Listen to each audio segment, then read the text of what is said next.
Hey guys, welcome to the channel. यार video बहुत ज़्यादा इंपॉर्टेंट है। कोई भी ये छोड़ के वीडियो ना चला जाए कि यहाँ पे वही बोरिंग कहानी सुनाई जाएगी कि 18 तारीख तक पोस्टपोन हो गया। नहीं, वो सब चीज़ें आपको पता है कि सुप्रीम कोर्ट की हियरिंग 18 तारीख तक पोस्टपोन कर दी गई है। क्यों कर दी गई है वो यू ऑल नो, है ना। उस चीज़ के बारे में भी वीडियो नहीं है ये, है ना। वीडियो है आगे what next and what to expect from counselling now.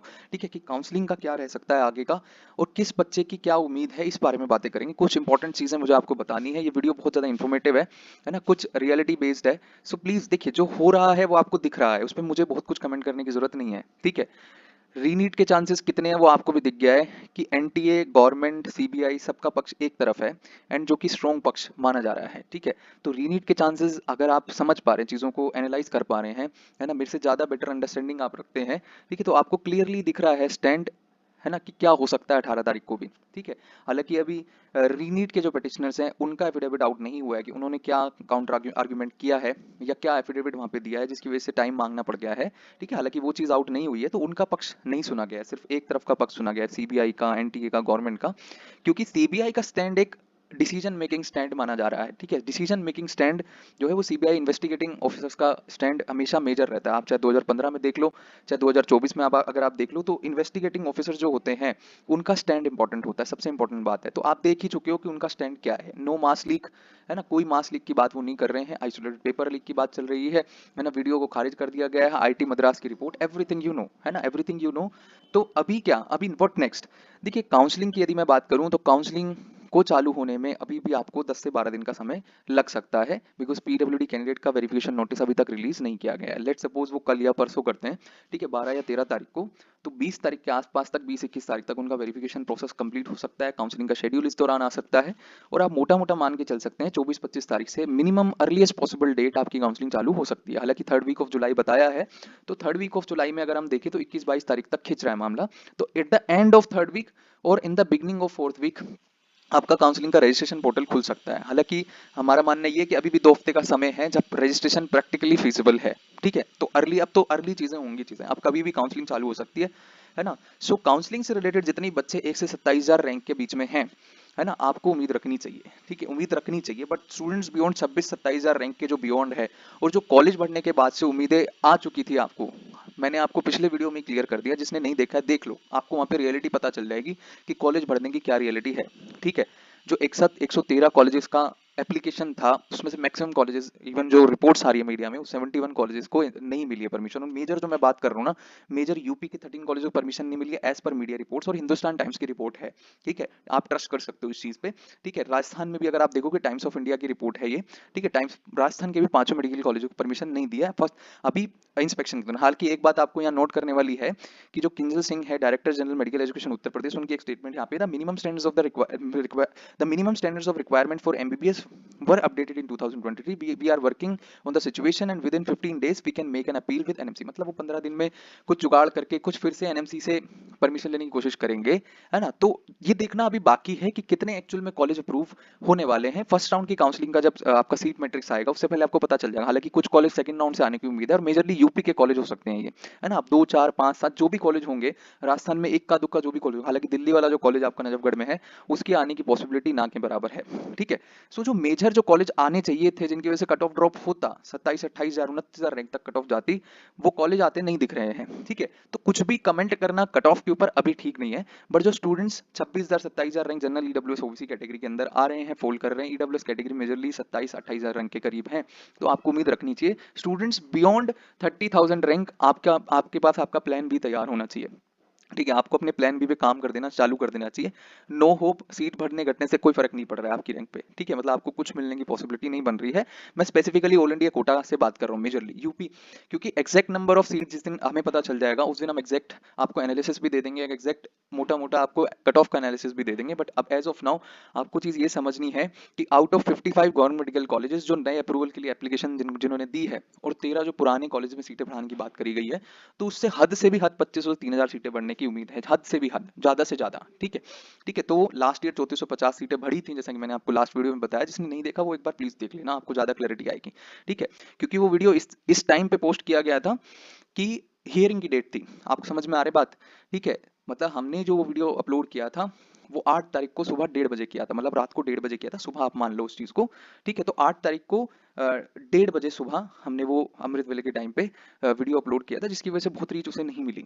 ठीक है, क्योंकि 8 तारीख को हियरिंग थी, एक मेजर इवेंट था, सबका ध्यान वहां चला गया, है ना। बट वो वीडियो इंपॉर्टेंट है आपके लिए देखना, अगर आप बॉर्डर लाइन स्टूडेंट हैं और आपको उम्मीद है कहीं ना कहीं एक, तो उम्मीद की क्या सच्चाई होती है, क्योंकि ब्लॉकिंग फैक्टर जो होता है काउंसलिंग में मेजर रोल प्ले करता है ना। वहां पे ब्लॉकिंग फैक्टर को एक्सप्लेन किया गया है कि कैसे धज्जियां उड़ जाती है एक्सपेक्टेशंस की। ठीक है, लास्ट ईयर सबका दिल टूटा था, इवन हमारा भी टूटा था, बिकॉज नोबडी नोज कितनी ब्लॉकिंग होने वाली है, वो तो रिजल्ट आने के बाद ही मालूम चलता है। ठीक है, तो वो सब अनसर्टेनिटी को भी माइंड में लेके चलना होता है, हमेशा इतना ही ओवर एक्सपेक्टेशन की गेम में नहीं उतरना होता है। ठीक है, सो जिसने नहीं देखी है वो देख लो। मेरा पॉइंट इतना सा है कि अब आपको काउंसलिंग को लेकर के सीरियस हो जाना चाहिए। ठीक है, काउंसलिंग की अपनी तैयारी करते रहें, है ना। दिन में 2-3 घंटे, 2-2.5 घंटे जो भी आपको रिसर्च करनी है कॉलेज से रिलेटेड, अपनी प्रेफरेंस से रिलेटेड, जो बच्चे रेंज में हैं, जो 1 से 27,000 रैंक के बीच में है, आपको अपनी तैयारी रखनी चाहिए। हालांकि जो भी स्टूडेंट 23-24,000 रैंक के बाद है, 24,000 रैंक के बाद मेजर स्टूडेंट जो है वो राउंड 1 राउंड 2 की काउंसलिंग में बहुत उम्मीद उन्हें नहीं रहेगी, राउंड 3 की काउंसलिंग से उनके पास कॉलेज मिलने के उन्हें चांसेस रहेंगे। ठीक है, सो मेजरली आपको ध्यान रखनी है कि जब तक सीट मैट्रिक्स में सीटें ना आ जाएं, तब तक आपको बिलीव नहीं करना कि इतनी सीट आ रही है, उतनी सीट आ रही है, इतना कट ऑफ ड्रॉप कर रहा है, उतना कट ऑफ ड्रॉप कर रहा है, ऐसा कुछ नहीं होता है। ठीक है, सीट भरने के बाद भी गारंटी नहीं है कि जितनी आप एक्सपेक्टेशन कट ऑफ की लो करके लगा रहे हो उतनी आ जाए, बिकॉज उसके बाद बहुत सारे डायनेमिक फैक्टर्स जो काउंसलिंग के दौरान रन होते हैं वो कट ऑफ को अफेक्ट करते हैं। उसमें से एक सबसे बड़ा होती है चीज सीट ब्लॉकिंग, है ना। अगर किसी भी स्टेट के अंदर बच्चे बढ़ते करते हैं, किसी स्टेट की काउंसलिंग लेट होती है, जैसे लास्ट ईयर बिहार की काउंसलिंग लेट हुई थी, है ना। हालांकि इस साल उम्मीद नहीं है, बिकॉज सुप्रीम कोर्ट ने नोटिस जारी किया हुआ है बिहार की काउंसलिंग बॉडी को, है ना। तो इस साल उम्मीद नहीं, काउंसलिंग लेट हो जाएगी, बट कोई भी अदर डायनेमिक फैक्टर जो सीट ब्लॉकिंग को सपोर्ट करता होगा, तो ऐसे में कट ऑफ एक्सपेक्टेशन से ऊपर चली जाती है। ठीक है, जो सीटों का एनालिसिस करके कट ऑफ ड्रॉप बताई जाती है, वो सीटों का एनालिसिस करके, केवल सीट ब्लॉकिंग को ध्यान में रख के नहीं। Blocking, amount of blocking depend करता है कि कट ऑफ एक्चुअल में उतनी जाएगी कि नहीं जाएगी। ठीक है, सो जिसने वीडियो नहीं देखा आप देख लो। और मेरा क्लियर सुझाव आपको रहेगा, मैंने काउंसलिंग में समराइज कर दूं जरा वीडियो को। काउंसलिंग का जो रजिस्ट्रेशन है ना, वो आप 24-25 तारीख के आसपास जो है एक्सपेक्ट कर सकते हो, मतलब in the beginning of 4th week of July. ठीक है, in the beginning of 4th week of July counselling से रिलेटेड इवेंट्स जो हैं आप एक्सपेक्ट कर सकते हो। इस हफ्ते में पीडब्ल्यूडी कैंडिडेट का वेरिफिकेशन, जो नोटिस रिलीज होना है, उनका जो वेरिफिकेशन होना है, वो प्रोसेस इस हफ्ते के एंड में स्टार्ट हो सकता है, और 4th वीक ऑफ जुलाई के बिगनिंग में काउंसलिंग स्टार्ट होने की उम्मीद रहेगी। ठीक है, सो जो कि प्रैक्टिकली फीजिबल डेट भी है, क्योंकि अभी तक काउंसलिंग से रिलेटेड कोई अपडेट नहीं है ना। काउंसलिंग से रिलेटेड कोई नोटिस अभी जारी नहीं किया गया, ना ही एनएमसी ने अप्रूवल स्टेटस अपलोड किया अपनी साइट के ऊपर। ठीक है, तो सीट मैट्रिक्स भी अभी तैयार होना बाकी है, पीडब्ल्यूडी कैंडिडेट्स का वेरिफिकेशन भी होना अभी बाकी है, काउंसलिंग का शेड्यूल, काउंसलिंग के नियम, सब कुछ आना अभी बाकी है ना। काउंसलिंग शुरू होने से मेरा क्या मतलब है कि रजिस्ट्रेशन चालू हो गया जी, राउंड 1 की काउंसलिंग का, ऑल इंडिया कोटा राउंड 1। और जैसा कि आप सभी को पता है, पहले ऑल इंडिया की काउंसलिंग होगी, उसके बाद कोई स्टेट अपनी काउंसलिंग करा पाएगा। और रही बात कॉमन काउंसलिंग पोर्टल की, तो वो नहीं हो रहा है कॉमन काउंसलिंग पोर्टल। ठीक है, इसकी संभावनाएं बहुत कम है। हाँ, ये जरूर हो सकता है कि आपका रजिस्ट्रेशन से पहले जो डॉक्यूमेंट वेरिफिकेशन होना है वो एक बार हो जाए, हालांकि इसकी कोई ऑफिशियल नोटिफिकेशन नहीं है, तो इस पे कोई भी स्पेकुलेशन करना अभी ठीक नहीं है। जो भी आएगा हम चैनल पे बता देंगे, आप सब्सक्राइब करके रखो। ठीक है, जिसको काउंसलिंग सीखनी है, प्लेलिस्ट, पूरी की पूरी प्लेलिस्ट तैयार कर दी गई है, जिसको बेसिक से काउंसलिंग सीखनी है ना। हर चीज के बारे में बताया गया, बॉन्ड हो, फीस हो, पीजी कोटा, कुछ भी हो, काउंसलिंग के प्रोसीजर्स बेसिक क्या होते हैं।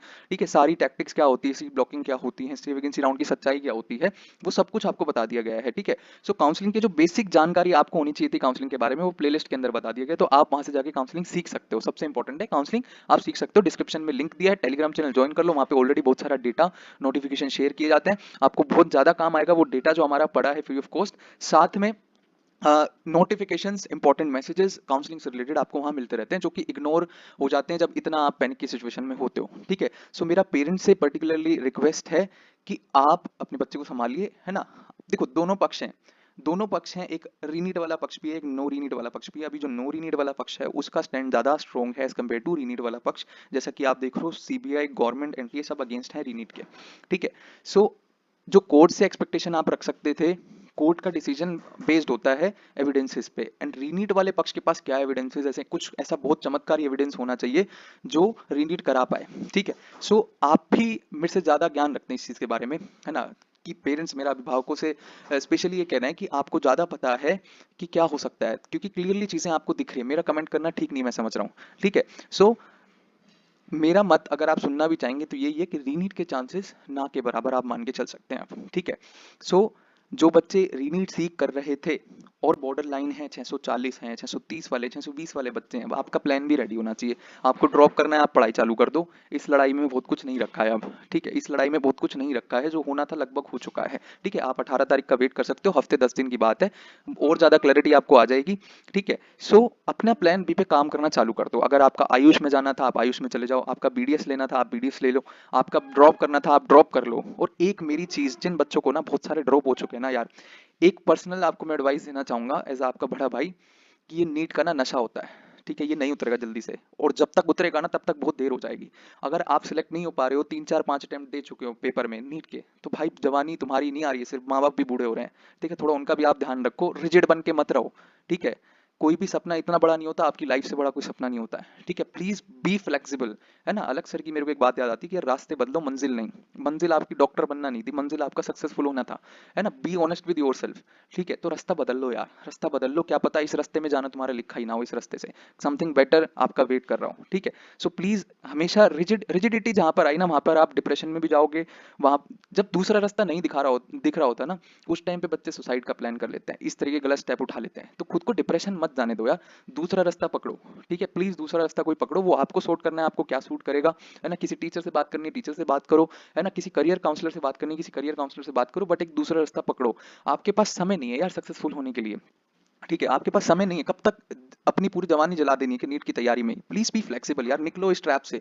ये नशा कभी नहीं उतरने वाला, क्योंकि जो बच्चा लगातार ड्रॉप करता चला जा रहा है इस उम्मीद में कि आज आज नहीं तो कल मुझे वो एम्स वाला ग्लैमर मिलेगा, मुझे वो मेडिकल कॉलेज वाला ग्लैमर मिलेगा, भाई ऐसा कुछ नहीं है, ठीक है। स्ट्रगल पूरी है भाई साहब, यहाँ पे भी पूरा जम के पढ़ना पड़ता है, मेडिकल कॉलेज में भी, ठीक है। सो उस ट्रैप से निकल जाओ। अगर हो जाता तो बात अलग थी, है ना, बहुत अच्छी बात है अगर आपका निकल जाता तो, बट अब नहीं निकल रहा है, तो अपना रास्ता बदल के सक्सेसफुल होने का दूसरा रास्ता पकड़ लो। मंजिल हमेशा सक्सेसफुल होना ही होती है, रास्ता मैटर नहीं करता। आप एमबीबीएस करके बनो, कुछ अदर चीज करके बनो, बिजनेस करके बनो, कुछ भी करके बनो, माँ बाप बड़े हो रहे हैं, ये बात ध्यान रखना हमेशा। मेरा स्पेशली लड़कों से कहना है जिनकी उम्र 23 24 25 साल की हो गई है, 22 23 साल की तुम्हारी उम्र हो गई है भाई, कब तक आप ड्रॉप करते रहोगे। Drop is not the solution any more, ठीक है। आपने निकाल भी लिया तो भाई कब तुम डॉक्टर बनोगे, कब तुम क्या करोगे, कुछ नहीं करोगे, है ना। क्लियरली मैं आपको बता रहा हूँ, ठीक है। डीमोटिवेटिंग जरूर होगा जो ड्रॉप करने की सोच रहे हैं बच्चे, पर यार तुम समझो, तुम्हारे माँ बाप बड़े हो रहे हैं, केवल तुम बड़े नहीं हो रहे। देर से मिली सक्सेस भी कभी कभी फ्रूटफुल नहीं होती है, ठीक है। जैसे justice delayed is justice denied होता है ना, वैसे success delayed is success denied होता है, आप समझ रहे हो, ठीक है।